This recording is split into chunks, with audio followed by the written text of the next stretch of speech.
just when you thought it was safe to go onto iTunes. This is Next Level Guy, the only website that makes self-development as fun as going to the movies. It's time to take the red pill and escape the Matrix.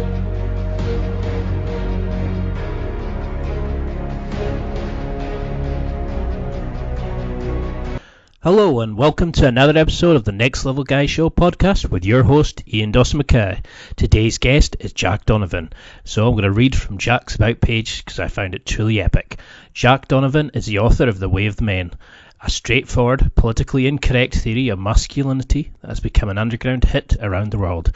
Donovan has been blogging, writing and speaking about masculinity and tribalism for over a decade. He lives in the Pacific Northwest, where he leads a chapter of the infamous Wolves of Vinland, an esoteric tribe of Germanic pagans. I don't know if I need to say anything more as an intro for such a man. In this interview, we discuss masculinity, why masculinity isn't a dirty word, and why we should all undertake our own journey to become better men and in turn more masculine men. This interview was quite a surprise for me. I'd read a lot of Jack's material and I wasn't quite sure about it, but the more I investigated him and researched him and spoke to him, I've really understood his message, and it was really eye-opening and inspiring, the message he's putting out. If you can get past the BS way that we look at masculinity in today's society, I think you can take a lot from this and realise, like I did, that Jack's message is awesome and it's one that all men should have. But before we get into that, a quick word about our affiliates. I've managed to build up some great relationships with some awesome companies. These allow me to obtain special discount codes, deals and listener exclusives. So if you'd like to know more, please go to www.nextlevelguy.com/affiliates for further information. All sales made through my affiliate links will be put back into the website, into the podcast and developing it. So all commissions will help me make this a better podcast for you. I am particularly loving the Gains box and its awesome fitness goodies, which is delivered straight to your door. Another is the OMG Yes website, which is a video series on how to truly pleasure a woman. And my Marble apparel jeans that feel so comfy, but they show off muscular gains in all the right places. Trust me. For these and so much more, simply go to www.nextlevelguy.com/affiliates and see the great deals. And now, let's get to the interview with Jack. I hope you enjoy this one as much as I did interviewing him. Well, thank you very much for agreeing to do this. So if we met in a bar or another sort of generic location and I asked you what you did and why you're so well known, what would you say? Well, I guess I would say I usually tell people I'm an author. I write books for a living. And I think why I'm so successful is really because I say things that a lot of men think and don't say. I think I somehow am able to channel the way they see the world and articulate it in a way that they wish they would have said themselves. So was there a point when you were growing up that made you want to go into masculinity? You know, was there a defining moment that, you know, maybe you felt you weren't as manly enough or that you weren't the man that you wanted to become? You know, can you remember that point, or was it a general interest? Well, I was always really confident in whatever I was doing, whether it was masculine or not. But I would say that I was always interested in gender and the ideas that surround that, gender and sexuality and things like that. And then when I got to be about 30, I realized that a lot of things that I dismissed really as a younger man, I started to appreciate the importance of them. So I started to investigate really why people, talk so badly about masculinity, why people have such a strong reaction to it, and some of the positives that I think come from actually striving to be a better man. Kind of called to me, and I started to investigate it and realized that when it comes to the answering the question, what is masculinity, most people don't have a very good answer, and that's why I think they're very easily manipulated.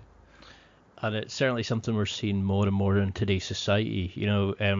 Would you look at masculinity, for example, as being dumbed down or neutralized in, TV, films, and that sort of thing? I mean, not so much dumbed down, but I guess softened. I think more than anything. I mean, it's kind of made into a joke. Especially in television and movies and things like that. You always have the smart lady cop who's always better than all the other guy cops, no matter what. And then you have these 110-pound girls beating up guys in the street and all kinds of crazy things that you see in movies and television. You always have the know-it-all mom who just laughs at the husband who can't seem to figure anything out in life and somehow makes it along. But you see that a lot in the world, and I think what you see in mainstream society, well, I wouldn't say mainstream society so much as mainstream discourse, which I think is different when you talk about like the mainstream media and what opinions are acceptable and marketable. I think that you'll find a lot of people who will soften masculinity by saying, there are different kinds of masculinity and masculinity is evolving. And it's just a way to be overly inclusive, because when you're marketing things, you want to be overly inclusive and you don't want to make people feel bad, because you want them to make them feel good by and include them in what you're selling. And I think that's why all this inclusivity that you see in all throughout society is really more about marketing than I think it is about ideology. So if you had to define masculinity in a few sentences, can you define it in a very specific way, or is it quite, is it just what makes us part of men? I don't know. I've never been able to get it down to a few sentences, but I think in my book I bring it down to masculinity. What men perceive as being masculine in each other are the things that they needed from each other to survive throughout our evolutionary history. Things like strength and courage and competence. I mean, those are the things that men have always demanded from each other in a stressful situation. And I think that men still evaluate themselves by those kinds of things. And I think there's strong parameters for it that haven't changed, and they never change, because they're actually biologically part of who we are.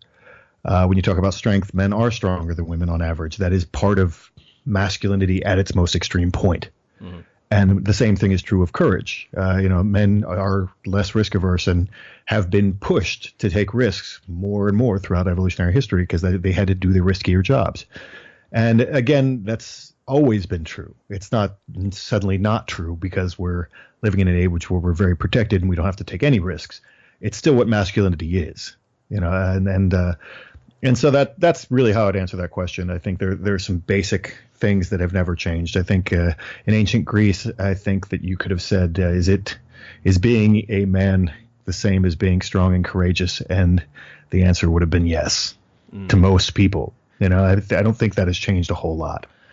Because when I was growing up, I loved, sort of ancient Rome, Sparta, ancient Greece, these sort of things, and there was always the strong, dominant men, and that's really kind of not acceptable now. It's like you were mentioning with the TV programs, that kind of character is always the dumb jock or the idiot who can't figure things out. When you were growing up, or from your research, are there certain people that you look to as role models of true masculine energy? Well, I think, most of history is full of men, with true masculine energy. Really, at least because you don't hear about the losers in history, right? You just hear about the winners. So you have a lot of guys actually who are winning. I have always, and I gave a copy of this poem to my nephews actually this year, that Rudyard Kipling poem, If, I think which is really more about leadership as much as masculinity, but it's really fantastic poem. And I think that really captures a lot, and it communicates a lot to most people about what I think they have always believed that being a man is. And other than that, obviously, you have the great military cultures tend to be the ones that you can pull the most from, like you said, Sparta and Rome and Greece and Germany and there's cultures in which men were forced to be strong and expected to be strong. I obviously have that ethos built in. And so you can pull from so much of that. I also enjoyed the writing of Jack London, for that reason. And that was actually one of the things that got me started down this path. The way he talks about kind of masculinity, and the way I think that Jack London talks about the problem that modern men have. Kind of his characters often tend to be, especially in my favorite book, The Sea Wolf, his characters tend to be this man who's, man of letters, this man who's been very sheltered and very civilized, getting pushed into a situation where none of that matters, and where he has to struggle to survive like his ancestors did, and has to deal with hard situations and hard judgments, and force himself to kind of become a stronger person and a stronger man. And I think that those kind of situations can, kind of answer a lot of the questions that we have personally, I think, as men living in the modern world who aren't in hard situations all the time. And I mean, that's something I loved about your stuff, was that you're actually addressing who we are, where we fit in the world, our tribes, that sort of thing, because I see so many guys who are just lost. Like, I was like that myself. I felt like I was a good person, but I wasn't a good man. I didn't seem to fit into the stereotypical, what we consider manly nowadays. Do you think that's where modern men struggle? We don't have rites of passage. We don't have clearly defined boundaries between childhood to, because of like such an easy life, technology, abundance of food, and that sort of thing?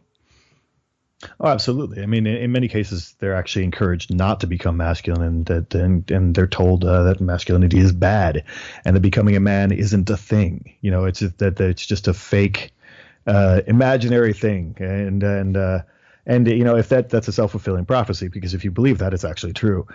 But I think that we all deal with that reality of that the world is not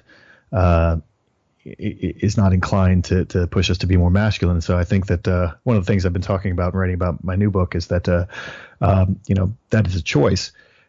And if you decide that being masculine is something that's important to you, that's your value, and you can't expect affirmation from the rest of the world from it. But you can still push yourself to be as masculine as you can be within the parameters that are allowed to you, basically, by society, which is unfortunate that there aren't a lot of parameters. There isn't a lot of room for masculine men in society, but you can't expect society to think about things the way you do.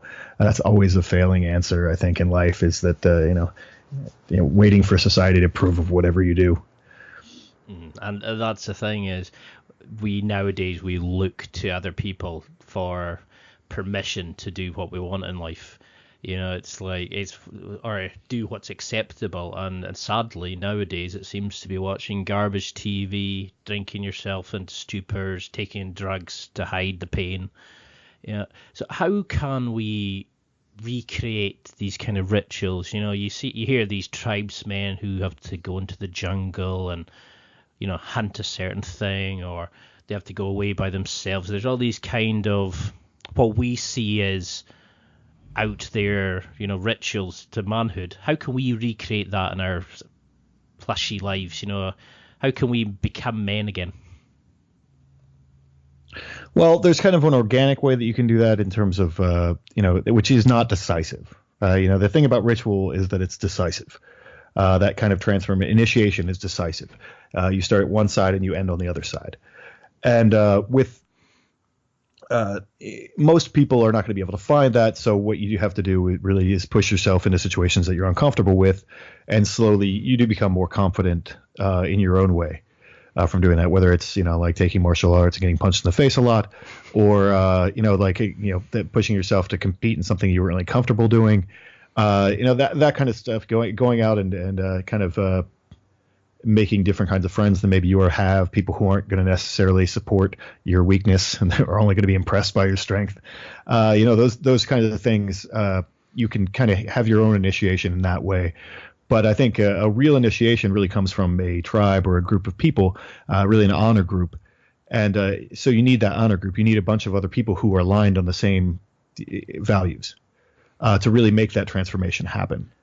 And then, as they accept you into their group, or if you're creating your own group, then you have to set that up. You have to have a barrier for entry to people. So on the other side of this group, on the other side of this initiation, you are outside, and now you're part of us. And here are our values, and you have to work to show those values to get to the inside. And I think that that's something that you have to go through, and a lot of us have to go through it as adults. I mean, people do it in like fraternities and things like that, but I think those, as much as they say they're forever, I think they're very temporary. It seems like for most people, they join a fraternity in college, and then, if they just have a drinking buddy who is in the same fraternity every so often for the rest of their lives, it's not like I don't think it's not a complete tribe in the way that they're completely committed to each other forever. Yeah. But they do have those kind of initiatory experiences for people that they can still go through. But I think that you really need, a really solid group of people who are really on the same page to kind of put you through, to kind of haze you a little bit. And I don't like hazing in the sense of I personally, I'm not into the let's be ridiculous for the sake of being ridiculous, and let's just make fun of somebody. Let's just I'm not really into that. That personally, I don't like the embarrassing people as part of a process. I like intentional processes in which they're forced to confront their own weakness. I think is much more useful personally. Yeah, I mean, and how can you give an example of how you created your tribe? Because if you go onto your Instagram, for example, you have these rituals, you have these amazing visuals. There's so much change and brotherhood, and there's a bond there. Can you go into an example of how you found these sort of people? How can guys listening start try to find that kind of friendship in their life to really become who they should be? Yeah, well, I mean, it's hard to start from scratch. I did not create my own tribe. I joined one. And then, started building my own chapter after I was already a member of another tribe. So when I went and found out the group that I'm part of, the Wolves of Vinland, that was something because I felt strongly that, like everything that we're saying, I felt like I needed that kind of tribe and I needed that kind of experience, and that I think that it was important for my development as man, but also because I just thought it was what was right. And so. I sought that out.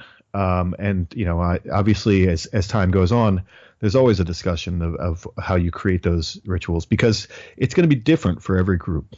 It depends what your values are as to what, and that's an ongoing discussion, because you're not receiving these values from tradition necessarily.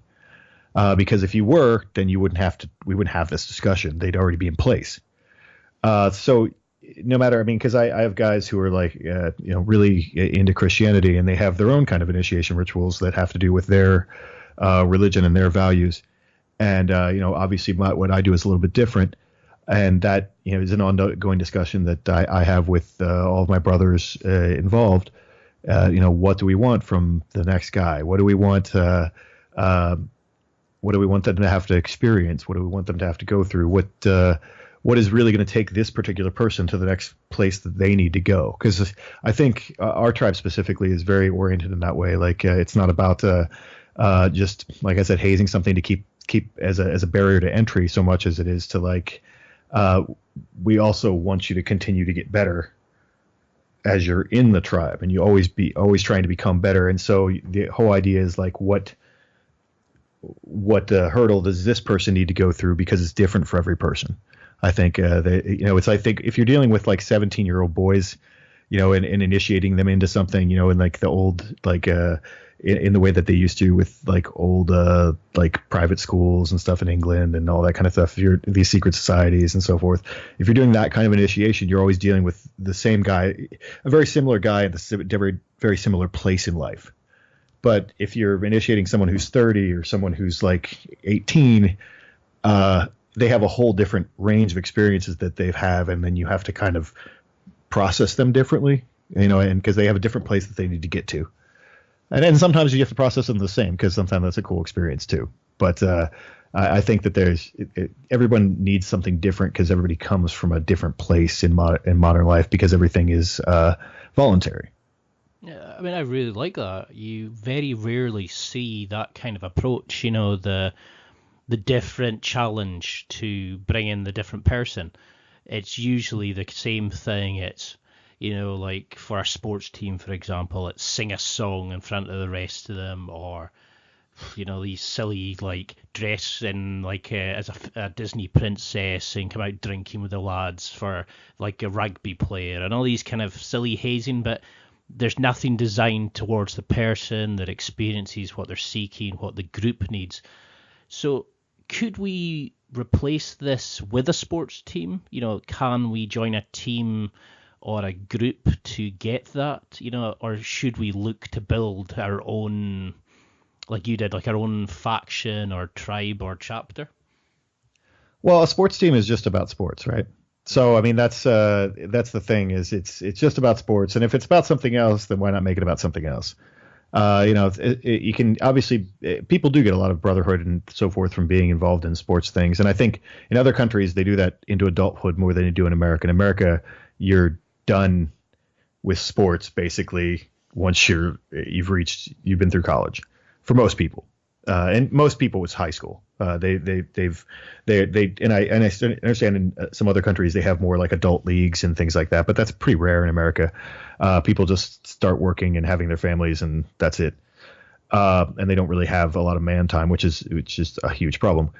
But I do think when it comes to sports, a lot of times that's the problem is it's just about sports.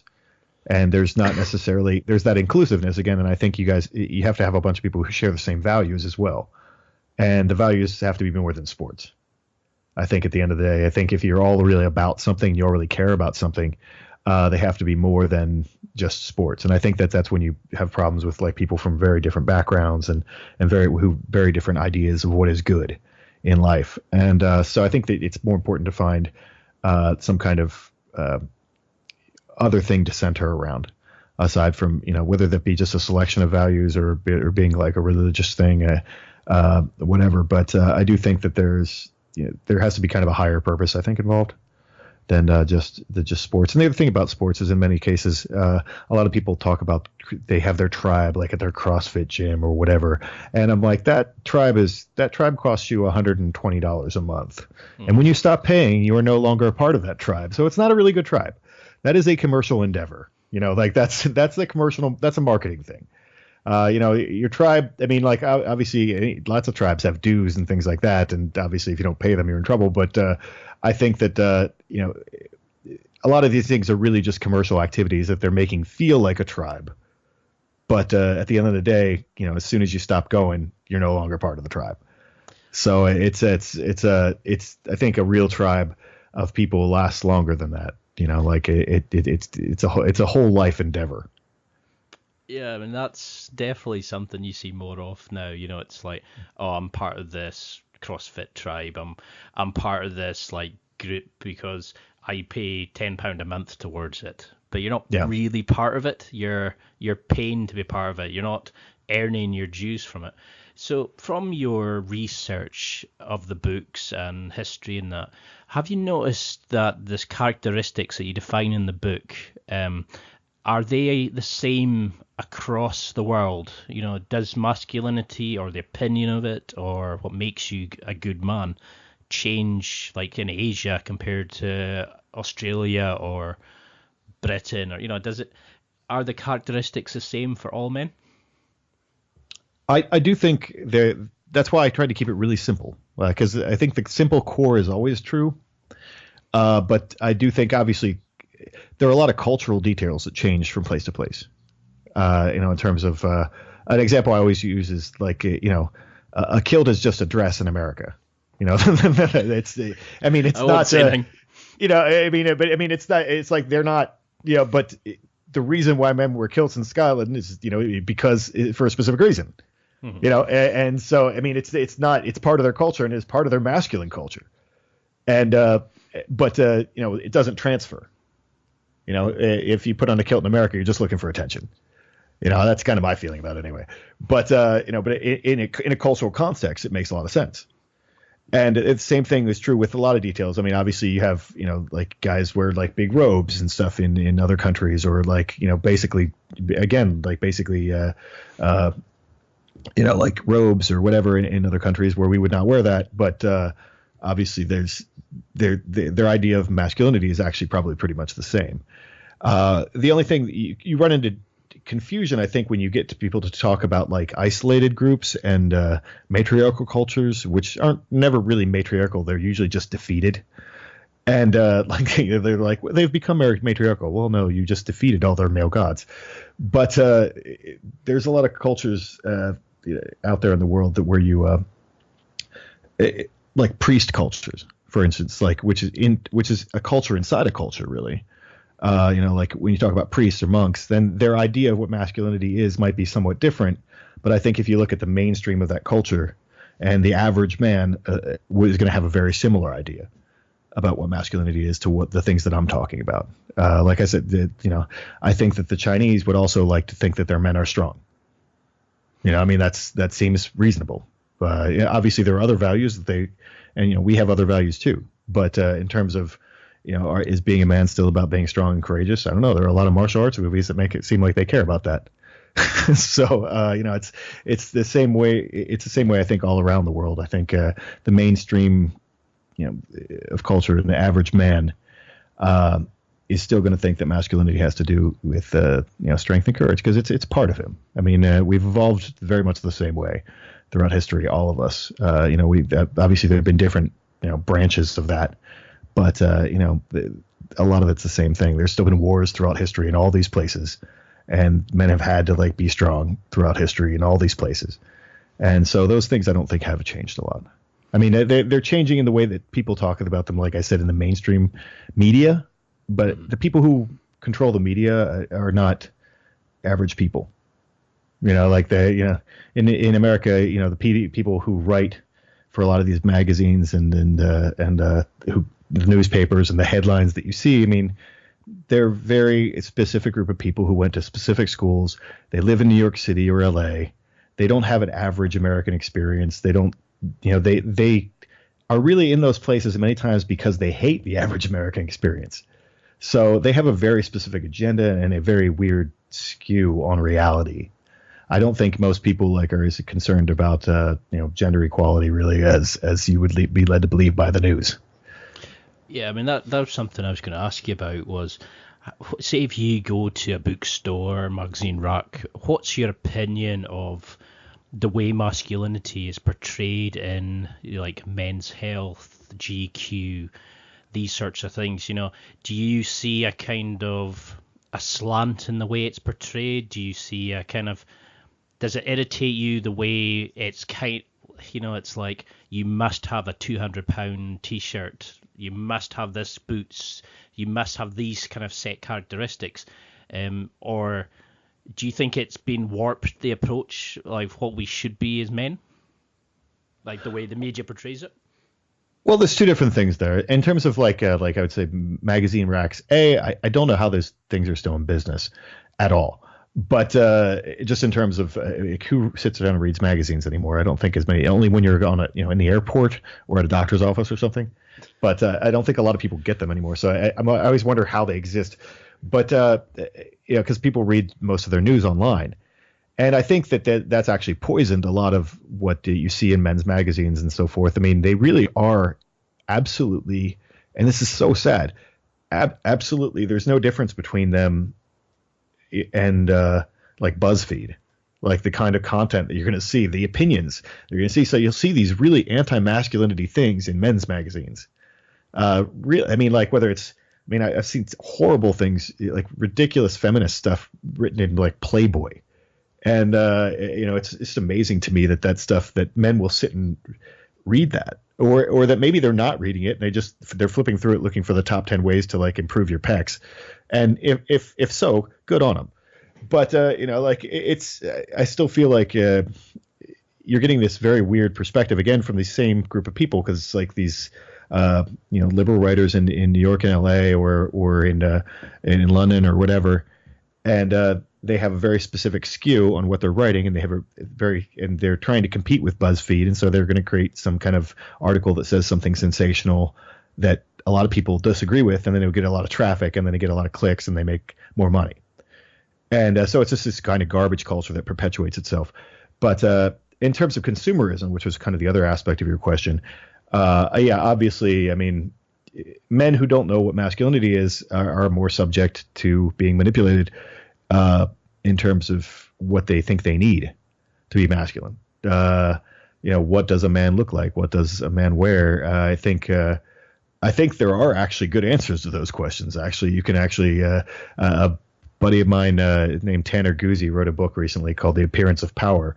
And if you actually understand what masculinity is, then you can actually look at, well, is this about is this communicating what I want to communicate with my clothing?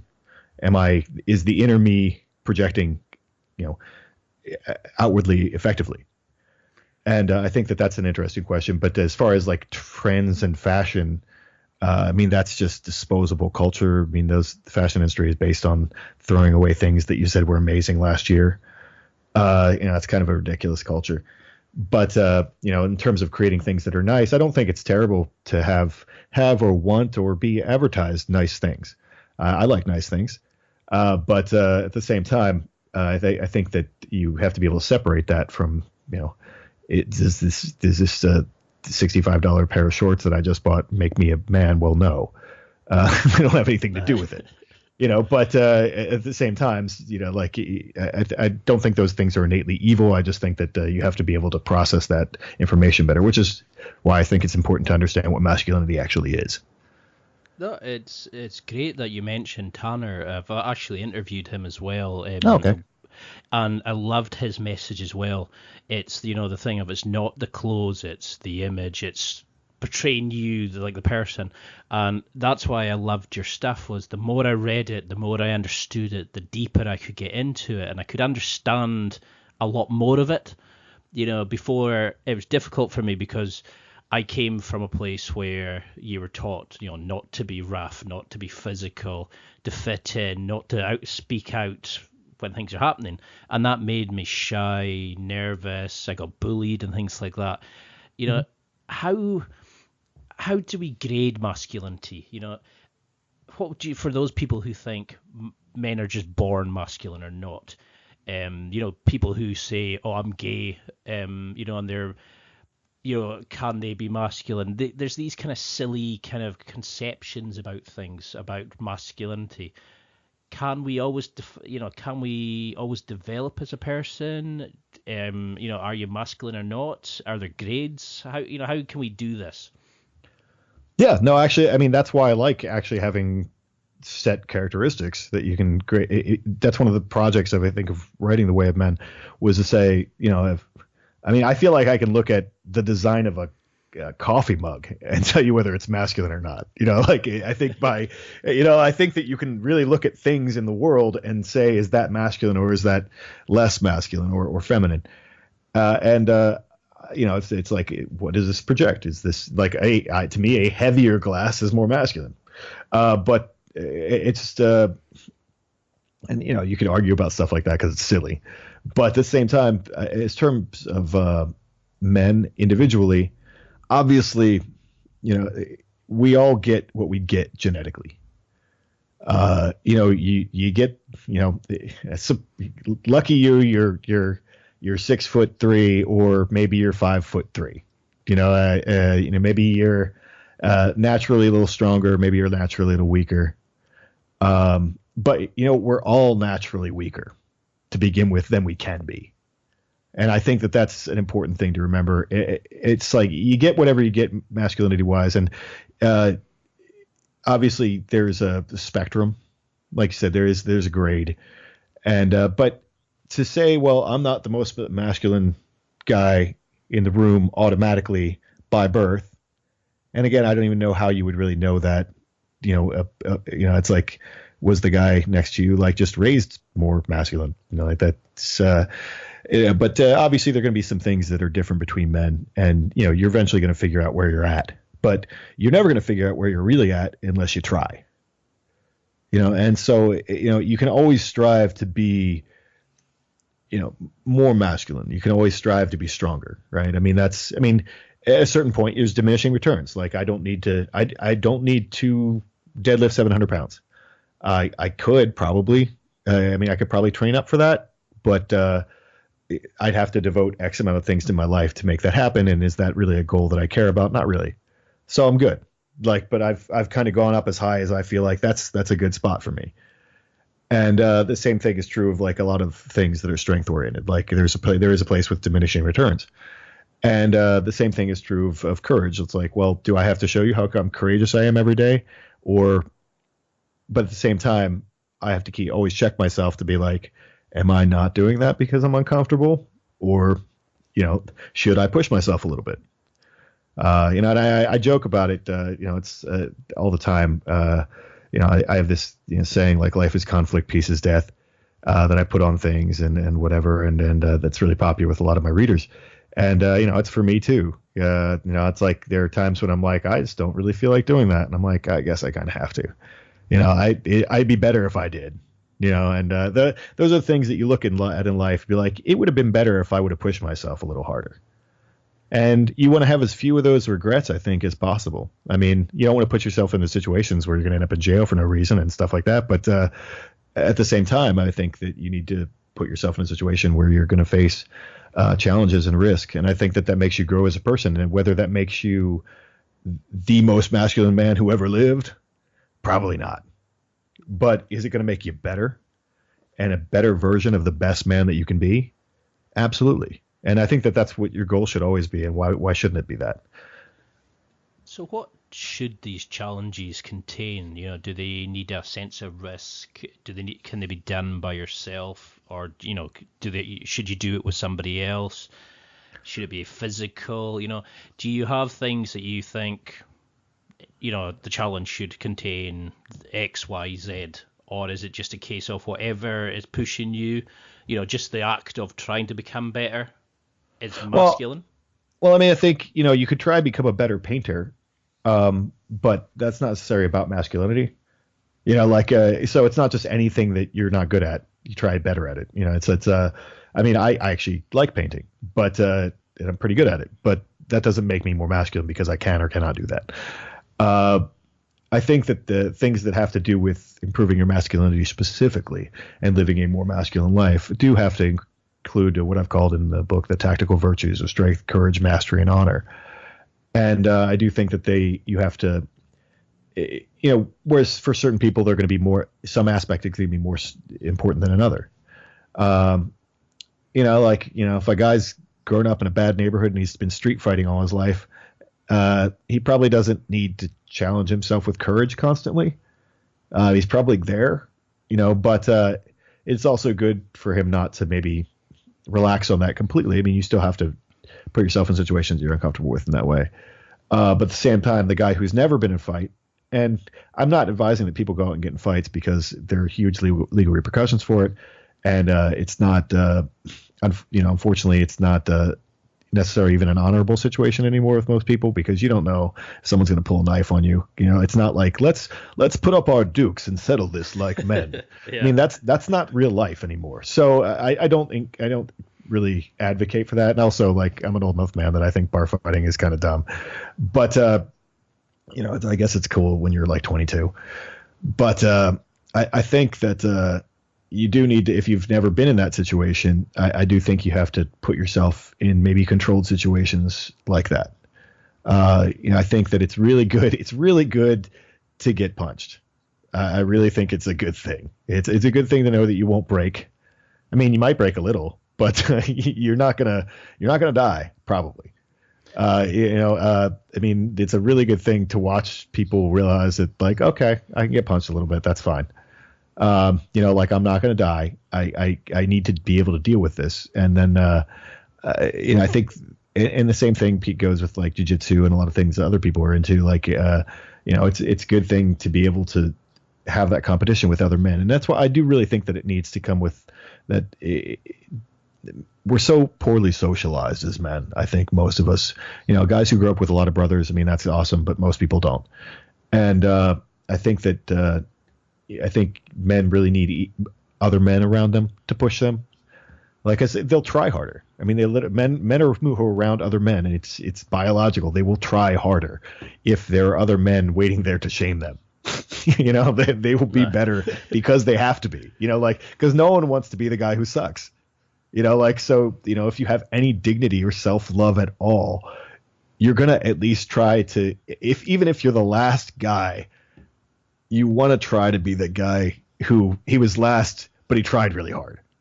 You at least want to do something, you at least want to put yourself out there. And I think that that's self-respect as a man. And I think that you have to put yourself in a situation where you can really have to deal with that on a regular basis. I think that's important for most men. I mean, whether it be, like I said, whether it be lifting, whether it be, I think physical things are very important because we lack them in modern life. I mean, that wouldn't have been the most important thing in a scenario where, you have to work on a farm all day and, fight with guys all the time. But I think the modern world, that's what we're missing. So I think that it's important to access that part of who we are as a man, even if it's not necessary. I think because it just makes you better as a man. I mean, I really agree with that because I grew up with an older brother who was a lot bigger than me for the first 20 odd years. I grew up with cousins, and you're wrestling, you're fighting, you're playing football and that. And then as I became like a grown up, shall we say? Okay. You start working, you stop playing sports and stuff like that, so you lose that. And recently, I've been doing Brazilian jiu-jitsu for the last 3 months. Nice. And it's It's made me feel more alive than I have in years. The people choking you out, the skills development, the realizing, like you said, that we're not going to break, that reincorporating the physicality of it. And, there's something about the band of a guy you saying, no, don't choke me like that, choke me like this, or that's how you do it. Or somebody having to tap out because you're about to pass out. Yeah. Those are the things. And you come and, you want to hug the guy because he's reawoken you in a sense. It's a strange, I don't know how to describe it. It's a weird sensation. Well, yeah, we need that. That's what men need. That's when they're happy. It's like when dogs play. They're wagging their tails while they're barking each other and fake fighting. This is what we need. This is what makes us happy. And I think that people who say that that's wrong are really trying to deny you something that is part of really your well-being. We need that. Now, it doesn't mean that I need to go out and randomly beat people up in the street and slash their throats. It means that you do need that male competition in your life. You do need that the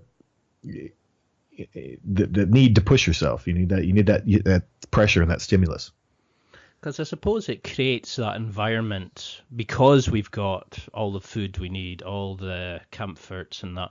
It allows us to get that side of us out in a controlled environment. I mean, I absolutely love it. And I've seen guys come of different cultures, different sizes, different starting points, and the change in them is just phenomenal. I mean, it's one of the best things I've ever done. But I also love the gym, the tearing through a sticking point to hit a new PR. Yeah. It's you walk about another foot taller because of it. Yeah. Why don't guys get this? Is the government, the society, do they not want us to be men? Surely they would want us to be better. No, they don't. Why? Why? How do they benefit from us being awesome? I mean, they don't. They benefit from selling us shit. That's what they benefit from. They benefit from selling us stuff and from us sitting home and being behaved. They want to be weak and behaved in your house, in front of the television, buying things. That's the goal of government and corporations at the same time. That's all they want. Now, if they can sell you something that makes you feel strong, that's good, but they don't actually want you to be strong. That's not the goal. They're I would say that, and it's like a conspiracy. I just think that's it's just logical from a commercial perspective. I mean, you being stronger is about you, and what they want is your money.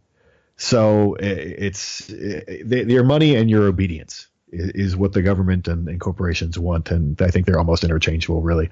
But and I think that for most people, I mean, and you're not going to get a lot of affirmation from anybody who is not doing the same thing you are. Anyone who doesn't want to be better like that is actually going to talk down to you and say that you're doing it because you're insecure. Well, they're secure with sitting on the couch watching TV, or just being completely weak and vulnerable and whatever, and that makes them feel okay because they're supposed to be that way, right? But I think that you won't get support or affirmation from people outside those circles, and that's okay. And I think that that's the big struggle for people, is that they want that affirmation, like, hey, I'm making myself better. Don't you think that's great? And people it draws other people's failures into sharper contrast. And so it's offensive to them. If you're becoming better and better and better, and they're becoming worse and worse and worse, they're going to find reasons to pick away at you. And you just have to ignore that and realize that the approval of people who are on the path in the same direction that you're going on is what really matters. And then you don't have to get mad at the people who aren't on that path. You can just kind of look down on them and disdainfully. I mean, is it like that allergy or the allegory or whatever it's called, the crabs in a bucket? Yes. As they try to come out, they'll pull each other back in because Yes. they don't want the other one to go out. Yeah. I love that one. Yeah, that's most people all the time.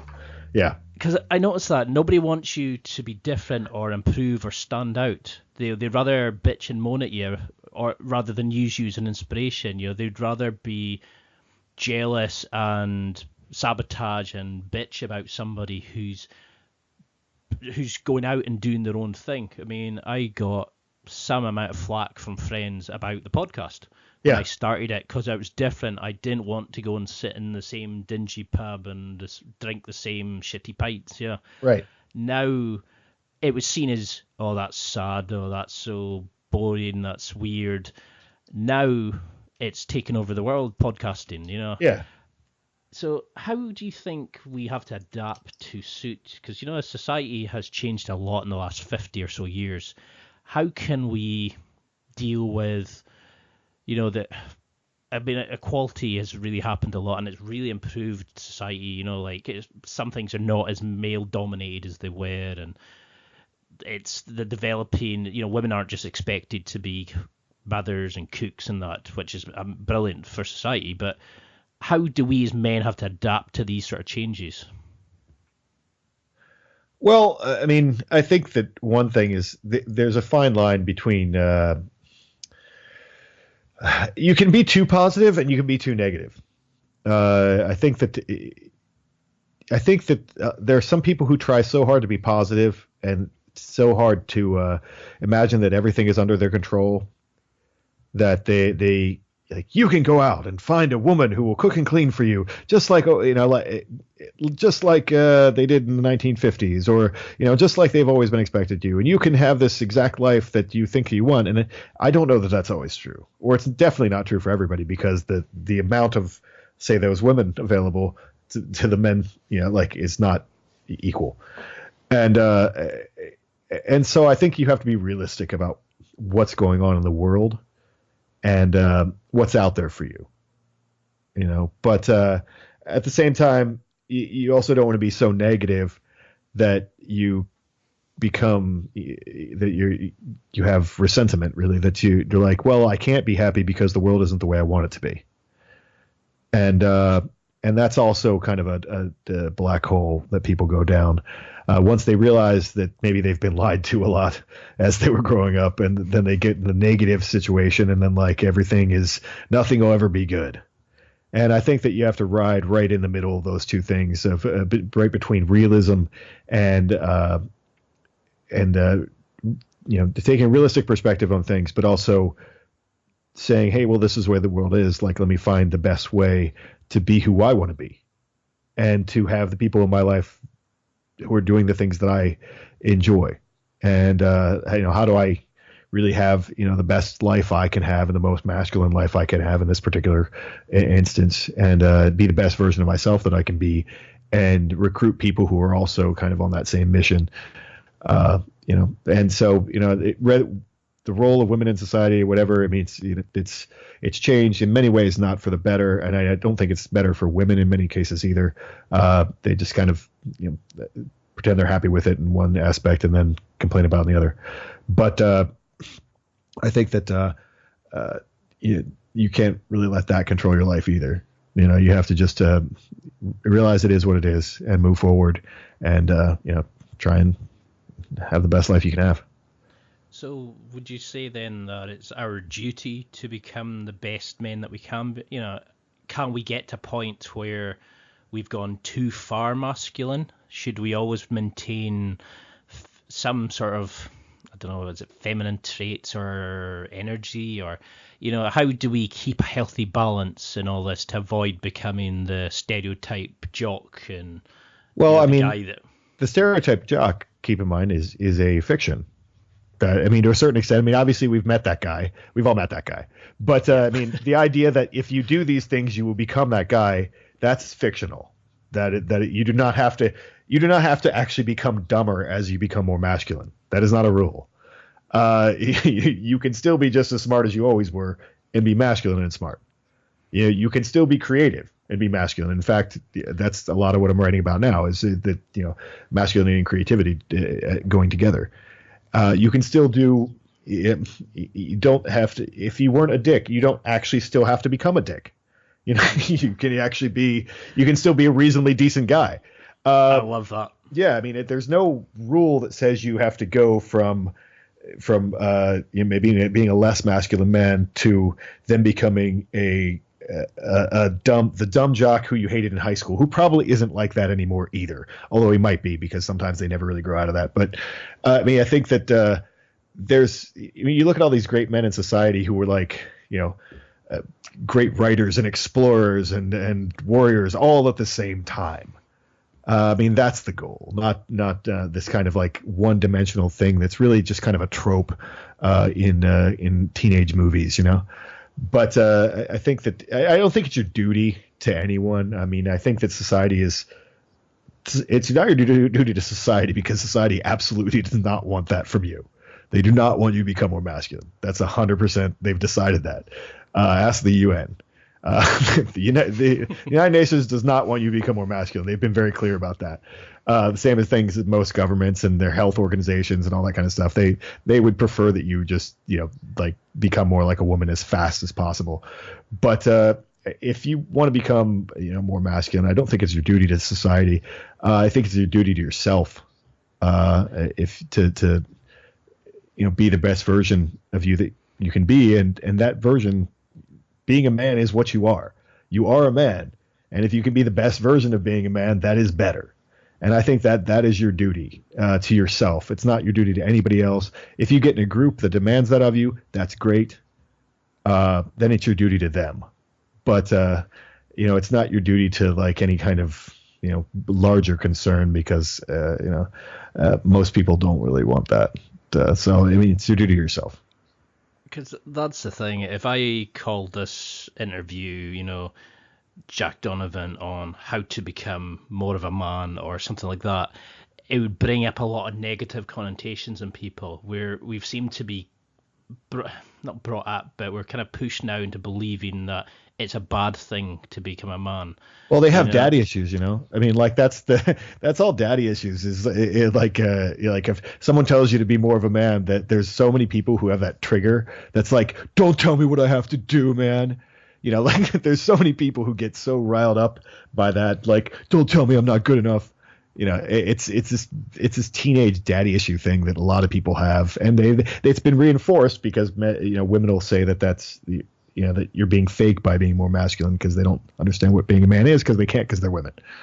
So do you see an issue with so many guys not, the guys are shirking their responsibilities as fathers, single parents and that now? Do you think, is it creating a problem in society that there isn't the father pass on traditional skills and what it is to be a man and that sort of thing?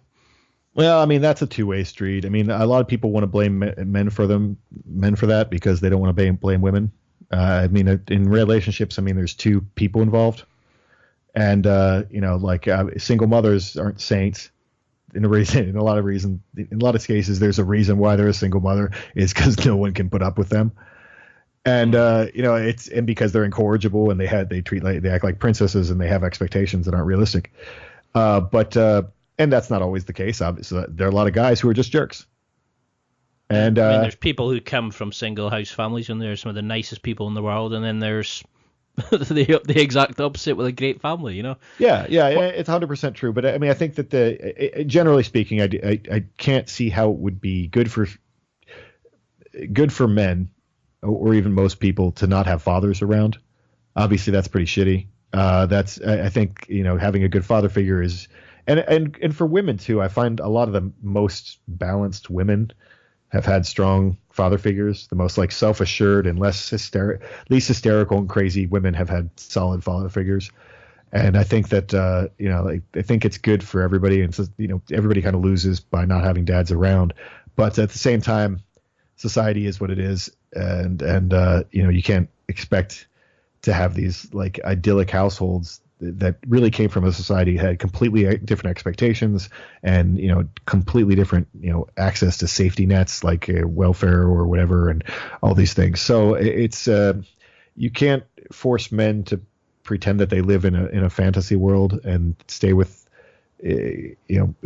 crazy women just to support children, but at the same time you can't it would be better, obviously. So how do we as men make sure that we're good fathers, how we're giving good examples to our kids, or we're being great uncles for our nieces and nephews? How do we make sure that we're fixing the BS of today to make sure that the next generation are going to be the best they can be? Well, I don't get into parenting because I'm not a parent. But I mean, obviously, I think that leadership is about leading by example, as far as I'm concerned. I mean, I think that if you're actually the kind of guy who's worth looking up to, I think that that's a lot better father figure than a guy who isn't. So I really being the best version of yourself and pushing yourself and not being a victim and not being a whiner, and that has always been an inspiration to me. Like my own father, actually, he had polio when he was a kid, like very young. He got it right before they invented the vaccine, and so he's had a limp like his whole life, and so he's like technically handicapped. But because of that, one positive influence he's had on me throughout my whole life is that when people ask him what happened, he could play the victim role and then get a lot of oohs and ahs and like, oh, that's terrible, blah, blah, blah. Yeah, he tells people he was in a car accident. Because he doesn't want the sympathy, and he just wants to be a regular guy. And he just wants to be judged on his actions and not because he has some handicap or whatever. And so that's something that I really respected that came from my father. Is that no one wants to hear about it. I mean, actually, everybody wants to hear about your problems because then they can commiserate with you. But it doesn't have any value. I think it's much more impressive to be judged by your actions and what you've actually been able to make with your life despite your disadvantages. So I mean, you have like such an amazing kind of way of looking at things, and your books are brilliant. I noticed some negative comments, shall we say, on some of the Amazon reviews, possibly by people who have not read them. For example, some guy said the attack on masculinity goes hand in hand with the worship of weakness. Do you agree with these sorts of things? I mean, what do you say to people who say, oh, but what about feminism? Oh, that's just guys being jerks. How do you deal with? Do you bother trying to show people what you're doing, or do you just go, well, that's their journey, I'm focusing on myself?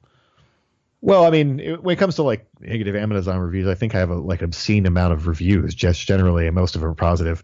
But so I don't really worry too much about those anymore. I think when it first, Well, that's what I did. yeah, That's what I did notice. You had so many more positives. yeah, But yeah. there was I don't, always the and the thing, and there are people who just don't like obviously my message, and maybe probably, a lot of them haven't read anything. A lot of people. I mean, I had an instance recently where someone like was totally against me even being in the same room with them, and they've literally never read my work. They just heard that I was a bad person, and so like, I mean, people are hysterical and ridiculous, and so you can't really give that too much credit. And I mean, obviously there are legitimate criticisms of my work, although I think I've thought of most of them already. That people often think they're telling me something I haven't thought of, and no, I have. In many cases, I mean, I did a lot of reading on feminism before I started writing about masculinity. And so I know what they have to say. I already know. They're not going to tell me anything that I haven't heard before. And so I came to my conclusions knowingly, and not just because, like I heard that from my grandpa or something. And so I don't worry too much about that. And I think it comes back to what we've been talking about throughout the show, is that, you can't expect affirmation for people who aren't on the same mission. And obviously there are going to be people who feel better. It makes them feel better if everybody around them is weak, so they want that. And it makes them feel, if they challenge themselves, then they have the possibility of failing, and most people aren't comfortable with that, And so I don't. I mean, obviously there are, tons of criticisms that all of us, some people can make out of any of us, but you have to, I think, really, just focus that out. Put that out of focus, because what matters is the people who really get what you're doing. And, when they have something to say, like, oh, I wish you would have said this, or, I mean, that's who I want to listen to. When someone who likes 90% of what I'm saying and said, have you ever thought of this? That's the guy I want to talk to. I don't want to talk to some guy who read a headline about me and decided to write a negative review or something. Those people's opinions don't matter. I mean, so how do you overcome, if you're a guy listening, how do you overcome jealousy, bitching, these kind of things? How can we maintain the mental strength to focus on our own journey, that, to understand that it is okay to want to become a better guy, that it's not a bad thing, that it's not, you're not a jerk for wanting to go on this kind of path of discovery and become more masculine? Well, I mean, it's about self-awareness, really. I mean, you have to be self-aware. Do you think you're a jerk? I mean, do you think it's right? That's the question that you need to ask. Someone else says you're a jerk. Am I a jerk because someone else thought I'm a jerk, or am I being a jerk? Because you could legitimately being a jerk. I mean, I think I always have to ask myself, am I behaving the way I want to behave? Am I being true to, especially as a writer? I mean, I've written down what I believe. If I'm not doing it, I'm kind of a shitty person. So, I mean, I try to the best, within reason, to the best of my ability, do the things that I have put out there that I think other men should do. And I think, if you say you believe in something, you have to continually, and it's an everyday process of measure your actions against your beliefs. And, am I being consistent?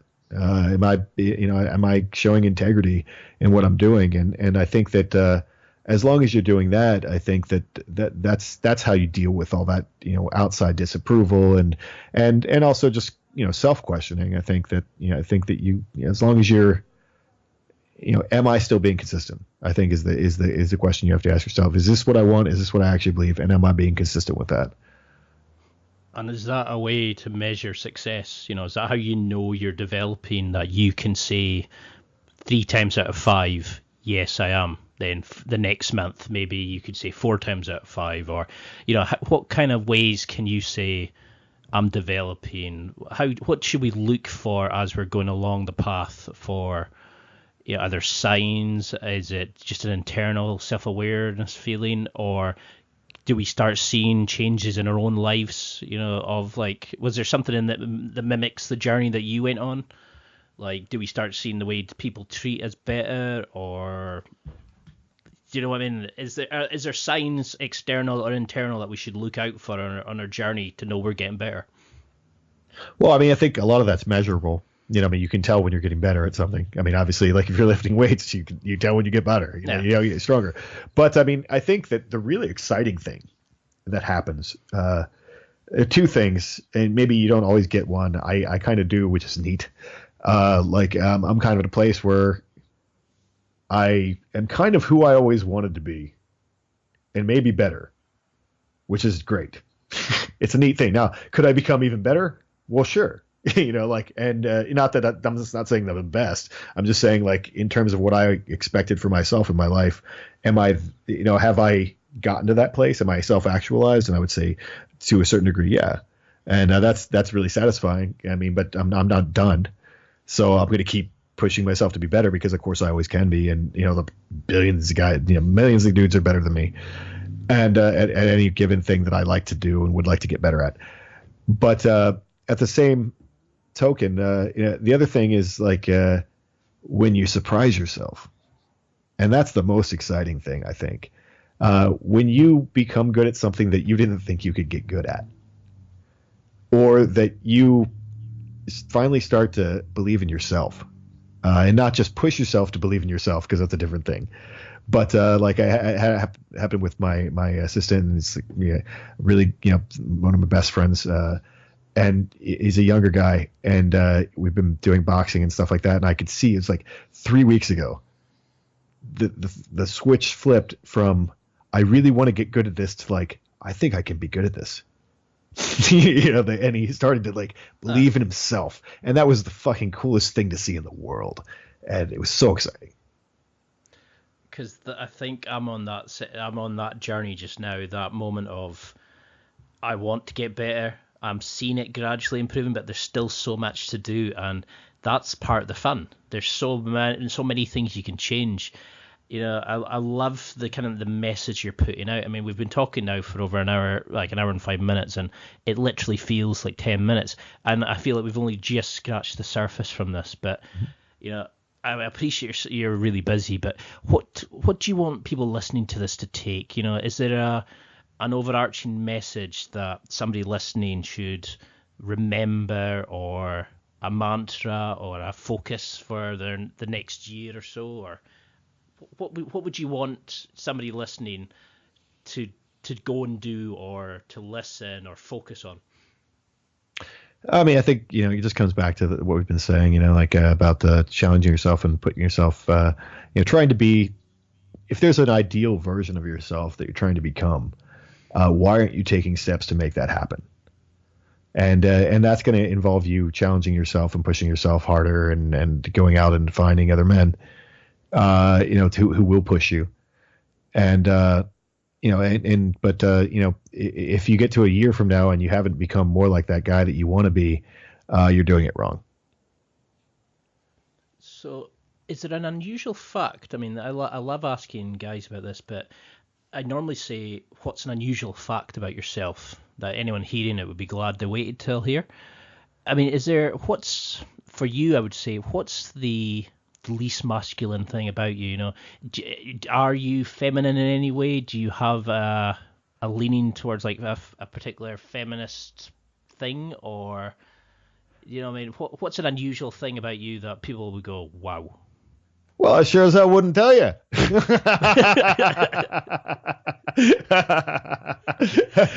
I'd be keep it secret, keep it safe. I'm trying to think. Was there a way I could say that? I was thinking I'm probably just going waffling even more here. No. I mean, I'm not a really big fan of people like, because it's a very hipsterish thing to do. Kind of laugh. I mean, I laugh at myself, and my close friends know that there are things that I do that they're like, I can't believe he does that. But at the same time, I mean, I think projecting that to the world, I mean, you're just there's that Facebook culture of like, isn't it funny that I'm a failure, or isn't it funny that I'm goofy in this way? And I don't know. I'm just not. Like when we talk about the stuff I put out there, I'm like, only victory. Yeah, and there's some things too. I mean, I would say that like as an older, as someone who I felt like has proven some things in my life, like I allow myself things like I'm not worried about this. I enjoy this. This is fine. I don't care. I mean, because people have all their, they're all their little weird cultural things that they think are masculine or not. It's like I don't drink whiskey. I drink vodka. I will drink whiskey if I have to, but I'm a vodka guy. And there's certain things. It's just like like I'm a great cook. People would say it's feminine. I'd say the best cooks are actually men. So whatever.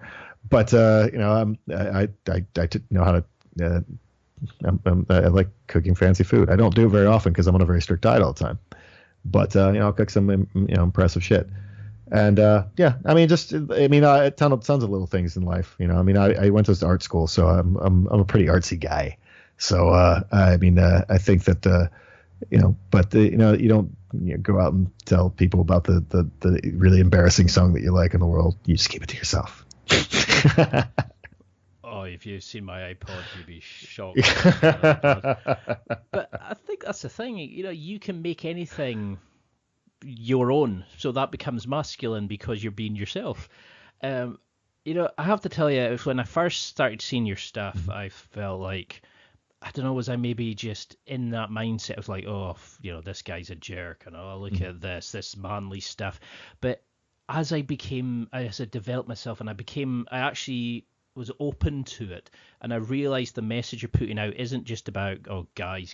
Yeah, you are actually, there's a lot behind it, and there's a lot more to than the stupid headlines that you sometimes see in the negative press. Yeah. And that you're changing lives for the better, and it's amazing. And you're trying to just bring us back into it, and you're not trying to make us like women have their place in the kitchen. You're not going down that road again. You're just making men better, and it's an amazing mission that you're doing. I could talk to you literally for another couple of hours. I'm enjoying this so much, but how can people keep in touch? How can we buy your books, find out about your latest projects? How can guys get in touch? And is it Wolfgang? Am I saying that right? Wolfgang? Yeah, I mean, how can we become part of your chapter? Do you offer that kind of service? Do you coach? What can we do to keep in touch with you? No, I don't do any really coaching and things. I feel like by the time I've written that much, I should be writing a book or something, But I try not to get into long conversations telling people how to live their lives. If I have something to say, I'll write about it. And so in terms of obviously my website is jack-donovan.com. Websites are kind of business cards now, so I don't put as much content on there as I used to. But you can get to my books through there and see kind of the latest news, and I have mailing lists and things you can sign up for. Eventually, I think I'll probably do a subscription service, so I get to do more fun things than you can put on social media. But that's probably 6 to 8 months down the road. The most fun I have on social media is my Instagram. It's at Start the World, and that is kind of I think images are really powerful, and a really powerful way to inspire people, and it gives me a way to kind of put things out there in the world without writing a whole essay or whatever right now, so I can work on my book. So I really enjoy that, and obviously have a kind of clothing line that goes along with that I work on as well. So all that comes through Instagram. That's at Start the World, and my company at Brutal Company. So that's really the main things. I don't really use Facebook because I just feel like it's more people bitching at each other than I can handle.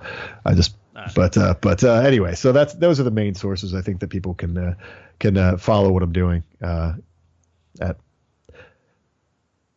I mean, that's. Your Instagram, for example, your images and just the short messages really makes you think. And if you're open to development and being better and finding the real masculine self, I think your stuff is amazing, and it's definitely something everybody should follow. I really cannot say thank you enough for this. You've made me a true fan, because at the start I was like, I was kind of into it. I understood it. And now that I see the message behind it, and I think it's something that a lot of guys need to know. Yeah. It's something that we've lost in society, and it's not a bad thing. We need to rediscover it. Yeah. The floor is open to you. Is there anything you'd like to mention? Have you got any upcoming events? When can we expect the new book, etc.? I mean, not really. There's like I said, Instagram is kind of my main thing, and I'm always looking for more followers on there, and who are interested in what I'm doing. And then obviously, I am working on a book. I think it'll come out in the middle or the end of this year. I was working on it today a little bit. And kind of a sketch for the book, I would say, is a speech that I recently delivered in Orlando for something called 21 University. And so I think if you go to 21 University or 21studios.com, or just go to my website, and I think it's the first blog post that I have there in my journal section of my website. There's a link to this 21 Studios that put a lot of content out for men and self-improvement for men. And there's a speech, an hour-long speech I gave recently that I'm pretty proud of. So that's been out just recently. So you have to kind of sign up for their trial to see it. But then if you don't like their site, you don't have to stay on there. But I'm really kind of excited about that speech, and it's about nobility and masculinity and Nietzsche, and it's one of the better things I've done. So. Well, I'll definitely be including a link to it. It's been an absolute pleasure to speak to you. You know, you're changing lives, and I can't thank you enough for taking part. I'll send you the links, etc., when it's ready. And I truly mean it. You really should be proud of what you're doing. It's amazing. I'd love to have you on again, because there's so many things I want to focus on, and I think we just scratched the surface today. I hope it's been as enjoyable for you as it has for me. Absolutely, man. Thank you. I'd just like to say a massive thanks to Jack there. His interview was great, illuminating, and it certainly opened my eye to look at things in a different light. I hope you enjoyed it as much as I did. If you've enjoyed this podcast and you'd like to support us, please take 5 minutes and go onto iTunes and leave a review. Every review keeps me motivated, keeps me passionate, and it helps me attract future guests and a bigger audience to keep developing this podcast for you, the listener. That's it for another week. Thanks for listening. Absorb it, practice it, use it. Until next time, keep trying to hit that next level in your life.